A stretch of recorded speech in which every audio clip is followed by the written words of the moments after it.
నేర్చుకోవలసిన అవసరం అంతగా ఉండదు పిల్లా ఆమె బుగ్గల నిమురుతూ అన్నాడు. ఇంతకీ తమరు ఉత్తమాటలేనా లేక ఆమె మాటలు పూర్తికాకముందే తొందర ఎందుకే సుందరవదనా పడకగదిలోకి పద చూపిస్తాను అన్నాడు నవీన్ ఆమెను తన ఒడిలో నుండి కిందకు దించుతూ. అబ్బా ఆశ అక్కడ చేసే ఆ ప్రదర్శనలు ఇప్పుడేం అవసరం లేదు కాని నిజంగా తమరికి ఇంద్రజాలం వచ్చారాదా అది చెప్పు ముందు అంది. ముందు పడకగదిలోకి పదమన్నానా అక్కడే చూపిస్తాను నా ఇంద్రజాల ప్రతిభను అంటూ ఆమెను రెండు చేతుల్లో ఎత్తుకొని పడకగదిలోకి ప్రవేశించాడు. అయితే నాదో షరతు ఇంద్రజాల ప్రదర్శనలో నన్ను అస్సలు ముట్టుకోవద్దు సరేనా అంది శ్వేత అతని చేతుల్లోనుంచి కిందకి దిగుతూ. సరే నా చేతులతో నేను ముట్టుకోను అన్నాడు నవీన్ చేతులతో అనే పదాన్ని ఒత్తి పలుకుతూ. విజయోస్తు అంటూ మంచంమీద కూర్చుంది శ్వేత.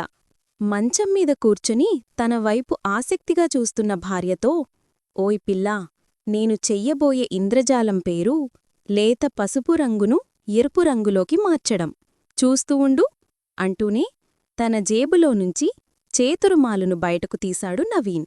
ఏం చేస్తాడో అని కళ్ళింతలు చేసుకుని భర్తవైపే చూస్తోంది శ్వేత. ఓం హ్రీం మరదల పిల్లాయ స్వాహా ఓం హ్రీం మరదల పిల్లాయ స్వాహా స్వాహా ఓం హ్రీం మరదల పిల్లాయ స్వాహా అంటూ తన తల చుట్టూ 3 సార్లు తిప్పాడు చేతురుమాలును. ఓ ముద్దుగుమ్మా మీ ఇంట్లో నిన్ను మొదటిసారు పంజాబీ డ్రెస్సులో చూసినప్పుడు సపోటాలు అనుకున్నాను. ఆ సాయంత్రం నువ్వు లంగా ఊణిలో కనిపించినప్పుడు జామపళ్ళేమో అనుకున్నాను. కాని నువ్వు వంగి వాకలను ఊడుస్తున్నప్పుడు ఎగిరి ఎగిరి నువ్వు దానిమ్మపళ్ళు తెంపుతున్నప్పుడు జారుతున్న పైటను చూసినప్పుడు బంగినపల్లి మామిడిపళ్ళు అని స్పష్టంగా తెలిసిపోయింది. ఓ నా ముద్దుల మరిదలా ఇప్పుడు ఒకసారి నీ ముఖాన్ని అద్దంలో చూసుకో అంటూ అడిగాడు నవీన్. అప్పటికే అతని మాటలకు సిగ్గులు మొగ్గ అయింది శ్వేత. చీ పో బావా ఇవన్నీ పోకిరి మాటలు సిగ్గుతో అంది. అదిగో చూడు పిల్లా లేత పసుపుగా ఉండే నీ బుగ్గలు ఎట్లా అరవిరిసిన మందారాల్లా ఎర్రగా మారిపోయాయో ఇదేనా నింద్రజాలం ఇప్పుడొప్పుకుంటావా నాకు ఇంద్రజాలం వచ్చని నవ్వుతూ అన్నాడు నవీన్.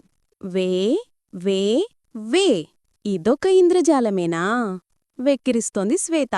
సరే ఇంకొకటి చేసి చూపిస్తాను అప్పుడైనా నువ్వు ఒప్పుకుంటావా నా ప్రతిభను రోషంగా అన్నాడు. అలాగే మహానుభావా ప్రదర్శించండి మీ ప్రతిభా పాటవాలు నవ్వుతూ అంది ఆమె. అయితే ఇప్పుడు నేను చెయ్యబోయే ప్రదర్శన పేరు చివర్లో చెబుతాను. అయితే నేను ఏం చేసినా కాదనకూడదు అంటూనే ఆమె వెనుకకు చేరాడు. ఇలాంటి ఆటలు ఆమెకి కొత్తకాదు. మరదలను ఎంతగానో ఏడిపించేవాడు పిల్లాడైన కొత్తలో. పెళ్లయ్యాక మొదటి దసరా పండుగకు అత్తవారి ఇంటికి వెళ్లాడు నవీన్. పండుగ మర్నాడు రాత్రి నిద్రపోయాక పెన్నుతో భార్యకు మీసాలు దిద్ది పడుకున్నాడు. తెల్లవారి లేచాక అటూ ఇటూ తిరుగుతున్న శ్వేతను చూసి ఆమె తమ్ముడు చెల్లి ముసుముసిగా నవ్వుకుంటున్నారు. వాళ్లు ఎందుకు నవ్వుతున్నారో తెలియక తికమకపడింది. శ్వేతా అమ్మా తమ్ముడు చెల్లి నన్ను చూసి నవ్వుతున్నారు అంటూ తల్లికి ఫిర్యాదు చేసింది శ్వేత. కూతురు అవతారాన్ని చూసిన తల్లి కూడా నవ్వింది. శ్వేత ఇంకా కంగారు పడిపోయింది. ఏంటమ్మా నువ్వు కూడా నవ్వుతున్నావ్ నా ముఖంలో ఏమైనా కోతులాడుతున్నాయా చిరుకోపంతో అంది. ఏమీ మాట్లాడకుండా అద్దం తెచ్చి కూతురికిచ్చింది. అద్దంలో మీసాలు చూసి కివ్వున అరిచింది శ్వేత. ఇదంతా బావపనే అంటూ బెడ్రూంలోకి పరిగెత్తింది. కాని ఏమీ ఎరుగనివాడిలా నిద్ర నటిస్తున్నాడు నవీన్. బావా నిన్ను అంటూ అతనిమీద పడి నానా అల్లరి చేసింది. ఇలాంటివి ఎన్నెన్నో మచ్చుకు ఇదొక సంఘటన మాత్రమే. ఆ తరువాత ముద్దుల పోటీ అని ఏవేవో చిలిపి పనులు చేస్తూ అల్లరిస్తూ ఉంటాడు ఆమెను. తన వెలుకకు చేరిన భర్త ఏం చేస్తాడు అని ఆమెలో ఆసక్తి. నవీనామె ఎడమ చెవిన పెదవులతో ఉత్తిపట్టి నాలుకతో స్పృశిస్తూ వేడివేడిగా ఊపిర్లు వదలసాగాడు. మాట తప్పుతున్నారు ముట్టుకోకూడదు అన్న షరతును మరిచిపోయారా స్వామీ అని వెనక తిరిగి అడిగింది శ్వేత. చేతులతో ముట్టుకోనని చెప్పాను కాని పెదవులతో నాలుకతోన చెప్పలేదు కదా నవ్వుతూ అన్నాడు. సరే కానియండి బాబూ ఏం చేస్తాం చూద్దాం అంది ఆమె. నవీనామె మెడచుట్టూ నాలుక కొనతో సున్నాలు చుట్టడం ప్రారంభించాడు. దానితో ఆమెకు నరాలను సవరిస్తున్నట్టుగా అనిపించసాగింది. అతని నాలుక భాలభాగాన్ని నాసికను దాటి తేనెలూరే పెదవులపైకి వచ్చి అరనిమిషం పాటు అధరరసాలను రుచిచూసి మెల్లమెల్లగా ప్రయాణం చేస్తూ బుల్లిగా గడ్డాన్ని మెడంపుని దాటింది. 2 కొండల మధ్య నుండి దారి చూపిస్తుండగా నాభిని చేరుకుంది అతని నాలుక. లోతైన ఆమె నాభి చుట్టూ నాలుక కొలతతో సున్నాలు చుడుతుంటే ఆమె ఊపిరి బరువుగా అనిపించసాగింది. చీరకు బ్లౌజ్కు మధ్యలో ఉన్న చిన్నారి నడుము మాత్రం పళ్లతో కరిచిపట్టుకున్నాడు. అప్పటికే ఆమె బరువైన ఉచ్ఛ్వాస నిశ్వాసలతో జాకెట్ పీకితే కంపించిపోతోంది. ఏ క్షణానైనా జాకెట్లు బద్దలు కొట్టుకుని బయటకు రావాలని ఆరాటంగా చూస్తున్నాయి అవి. ఎత్తైన కొవ్వు కోల్లాడే నాజుకు అందాల ఎత్తులు. అతను మాత్రం వాటిని ఏమీ పట్టించుకోకుండా లేత పొట్టపైన ముద్దుల వర్షం కురిపిస్తూనే ఉన్నాడు. అతని గుగ్గురు మీసాలు పెట్టే గిలిగింతలకు ఆమె మరింతగా పరవశరాలవుతూ మంచం మీద ఎగిరి ఎగిరి పడుతోంది. అలా 2 నిమిషాలు గడిచేయో లేదో పట్మని శబ్దం వినిపించింది. ఆ శబ్దం కోసం ఎదురుచూస్తున్నాడు నవీన్. పట్మని ఆమె జాకెట్ పైన ఉన్న 2 హుక్కులు తెగిపోయాయి. పెళ్ళా, ఇది చేతులతో పనిలేకుండా జాకెట్ హుక్కులు తీయడం ఇప్పుడు తెలిసిందా నా ప్రతిభ? అన్నాడు విజయోత్సాహంగా. ఆమె మాత్రం ఇంకా అనుభూతుల వెలుగులో నుండి ఇంకా తేరుకొనే లేదు. మగతగా ఉంది ఆమెకు. ఇప్పుడు ఆమె శృతి చెయ్యబడిన వీణలా ఉంది. అతను ఇంకా చొరవ చేస్తే ప్రణయరాగాలే వినిపించేవి గదిలో. కాని అతను మాత్రం నిర్దాక్షిణ్యంగా ఆమె కింద పెదవును గట్టిగా కొరికాడు. అబ్బా అంటూ కళ్ళు తెరిచింది తపస్సుభంగమైన మునిలా. అసలే ఆమె గాలి సోకినా కందిపోయేంత సుకుమారమైన దొండపండులాంటి ఎర్రని పెదవులు. భర్త వాటిని గట్టిగా కొరికేసరికి మరింత ఎర్రని సంతానించుకుంది ఆమె కింద పెదవి. ఛీ, పో బావా, ఇవన్నీ పోకిరి మాటలు, సిగ్గుతో అంది. సరే, ఇక నిన్ను ఏం కొరుకు తినను. అదిరే నీ ముద్దు ఇచ్చ పెదాలను చూసి ఆగబుద్ధి కాక కొరికాను అంతే. నొప్పి పెట్టిందా? మరి నన్ను ఏం చేయమంటావ్? అన్ని పెదాల్లో అమృతాన్ని దాచి ఉంచావు. వాటిని చూస్తే ఉండబుద్ధి కాదు. తప్పు నీది, నాది కాదు తెలుసా? సరే, వాటి సంగటి తర్వాత గాని ఇక నా చివరి ప్రదర్శన. అదేంటంటే, నేను అడగకపోయినా నాకిష్టమైన పనిని నీకు ఇష్టం లేకపోయినా నువ్వు చేస్తావు. అలా నీతో ఆ పని చేయించడమే నా ఇంద్రజాలం అన్నాడు నవ్వుతూ. ఏంటి, నీకు ఇష్టమైనది నాకు ఇష్టం లేకపోయినా నేను చేస్తానా? ఇదేదో మరీ విచిత్రంగా ఉందే. అయితే కానియండి ప్రభూ, అది చూద్దాం అంది శ్వేత ఉత్సాహంగా. అయితే ఒక్క నిమిషం అంటూ వంటింట్లోకి వెళ్లాడు. కొద్దిసేపయ్యాక చేతుల్లో ఏదో పట్టుకుని వచ్చాడు. ఓం హ్రీం మరదల పిల్లాయ స్వాహ, ఓం హ్రీం మరదల పిల్లాయ స్వాహ స్వాహ, ఓం హ్రీం మరదల పిల్లాయ స్వాహ అంటూ తన తల చుట్టూ 3 సార్లు తిప్పాడు చేతురుమాలును. అతను వేసింది బొద్దింకను. బొద్దింక అంటే ఆమెకు విపరీతమైన భయం. బొద్దింక ఆమె జాకెట్లో అటూ ఇటూ తిరగటంతో హే అంటూ గబగబ జాకెట్ విప్పేసింది. అంతే, స్వేచ్ఛా విహంగాల్లా బయటకు దూకాయి అంతవరకు ఆమె జాకెట్లో బంధించబడిన ఆమె అత్యద్భుతమైన పూర్ణకుంభాలు. హేయ్ బావా, నిన్ను అంటూ అతని మీదకు రాసాగింది. ఆమెకు దొరకకుండా వెనక్కి తిరిగి చూస్తూ మంచం వైపు పరిగెట్టసాగాడు నవీన్. ఆమె వెనుకే ఆమె పరిగెట్టసాగింది. అలా పరిగెడుతున్నప్పుడు ఆమె యవ్వనగిరులు చేసే అద్భుత విన్యాసాలు అతన్ని ముగ్ధుణ్ణి చేస్తున్నాయి. ఆమెకు ఆయాసం వచ్చేవరకు ఆమెను పరిగెట్టించి కావాలనే దొరికిపోయాడు నవీన్. దొంగ దొరికాడు అంటూ అతన్ని మంచం మీదకు తోసి అతని మీద పడింది శ్వేత. బలిష్టమైన అతని వక్షస్థలానికి మెట్టగా పిండి ముద్దలాల్గా నలిగిపోతున్నాయి ఆ బంగారు ముద్దలు. ఏదో ఇంద్రజాలం చేస్తానని చెప్పి నామీదనే ప్రయోగిస్తావా నీ చిలిపల్లరిని?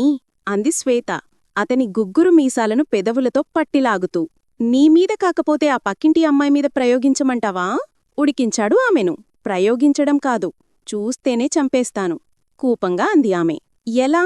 అడిగాడు ఆమె ముక్కు కొనను నాలుకతో గీరుతూ. ఇలా అంటూ అతని తలను తన గుండెలకేసి గట్టిగా హత్తుకుంది. ఆమె మెత్తని కొండల మధ్య ఊపిరాడక గిలగిలాడసాగాడు నవీన్. కిలకిలా నవ్వసాగింది శ్వేత. సమ్మోహనభరితమైన ఆమె నవ్వుకు మరింత మోహవేసుగై ఆమెను కిందకు చేర్చాడు. మెల్లగా ఆమెను ఆక్రమించుకోసాగాడు. అడ్డుగా ఉన్న చీరెను కూడా ఆమె నుండి వేరుచేశాడు. ఆమె పూర్తి నగ్నత్వంతో మిలమిలా మెరిసిపోతోంది. పెదవులతో ఆమె శరీరాన్ని అంతా ముద్దులతో తడితడిగా చేశాడు. తన్మయత్వంతో ఆమె మంచం మీద ఎగిరి ఎగిరి పడుతోంది. నీ పెదవుల్లో తేనెగనులేమైనా ఉన్నాయా? అన్నాడు నవీన్ ఆమె ఊరించే పెదవులు నాలుక కొనతో స్పృశిస్తూ. అవును బావా, నీకోసమే దాచి ఉంచాను. మరి అందించవా? ఇదిగో అంటూ అతని పెదవులు అందుకుని తన నాలుకను అతని నాలుకతో పలకరించింది. నాలుకను అతని నోట్లో రెపరెపలాడించింది. అమృతం తేనె కలిపి తింటున్నట్టుగా అనిపించింది అతనికి. ఆమె పెదవుల రుచి. ఆమె వేడి ఊపిరి అతని ముఖానికి తగుల్తూ ఉంటే రెట్టించుతున్న కామావేశంతో ఆమె పెదవులను ఆర్తిగా అందుకొని ఆమెకు ఊపిరాడకుండా చేశాడు. ఊపిరాడక తన తలను ప్రక్కకి నెక్కింది. అయినా కాని వదలడి. అలాగే ఆమె అధురమ్మటాన్ని గ్రోలసాగాడు. అసలే ఆమె ఎర్రెర్రని లేత పెదవులు. అతని దీర్ఘచుంబనాలకు మరింతగా ఎర్రగా మారిపోయాయి ఆమె పెదవులు. పాపం, ఇక అమృతం తాగింది చాలు కాని వీటి సంగతి చూడు అంటూ అతని చేతులను లాగి తన ఎత్తైన గుండెలమీద వేసుకుంది. అతని చేతులమీది చేతులు ఉంచి గసిగా ఒత్తింది. ఐకాని అన్నట్టుగా. ఇక ఆగలేకపోయాడు నవీన్. ఆమె శిఖరాగ్రాలను మెల్లగా నలుపుతూనే సున్నితంగా వాటిని మర్దించసాగాడు. ఆమెలో వాంఛ మెల్లమెల్లగా రాసుకోసాగింది. అతని ఎంత కసిగా వాటిని అదుముతూ ఉన్నా రబ్బరు బంతుల్లా ఎదురు తిరగసాగాయి. వాటిని లొంగదీయాలనే అతని తాపత్రయానికి ఆమెకు నవ్వు వచ్చింది. వాటిని పొగడాడం నీ వల్ల కాదులే మరింతగా రెచ్చగొట్టింది. అలాగా అంటూ మరింతగా పట్టుబిగించసాగాడు. అయినా ఫలితం లేకుండా పోయింది. ఈసారి పెదవులకు పనిచెప్పాడు. శిఖరాగ్రాలను పట్టి లాగుతూ చిన్నగా కొరకసాగాడు. అతని చర్యలకు ఆమె కిలకిలా నవ్వుతోంది. అలా నవ్వుతున్నప్పుడు వయ్యారంగా కదిలే సోకులను చూసి అతను మరింతగా విజృంభించి దంతక్షతాలను ముద్రించసాగాడు. అతని పెదవులు చేసే విన్యాసాలకు తట్టుకోలేక అతన్ని తన మీదకు లాక్కుంది ఆమె. ఆమె ఉద్దేశాన్ని గమనించి ఆమె పైకెగబాగాడు. ఆమె సుందర సుకుమార దేహం అతని దృఢమైన శరీరం కింద మెత్తగా నలిగిపోతుంది. హేపిలా, ఎలా ఉంది మన ఇంద్రజాలం? అన్నాడు ఆమెను ఉయ్యల్లోకిస్తూనే. అక్కడ జాలం సంగతేమోగాని ఇక్కడ భావజాలం మాత్రం అదిరిపోతుంది. ఇన్ని కొంటె పనులు ఎక్కడ నేర్చుకున్నావు బావా? అంది అతని నడుముపై చేతులు వేసి తనకేసి బలంగా అదుముకుంటూ. నీలాంటి రసగుల్లలాంటి మరదల పిల్ల ముందుంటే చాలు, ఎలాంటివాడికైనా చిలిపి పనులు చెయ్యాలనిపిస్తుంది అన్నాడు ఆమె కింద పెదవిని కసిగా కొరుకుతూ. అంటే తమరుకూడా అంటూ ఉడికించింది ఆమె. ఇంక నేను మాట్లాడిస్తే లాభం లేదు అనుకుంటూ ఆమె పెదవులను మూశాడు తన పెదవులతో. ఇక వారి మధ్య మాటలే కరువయ్యాయి.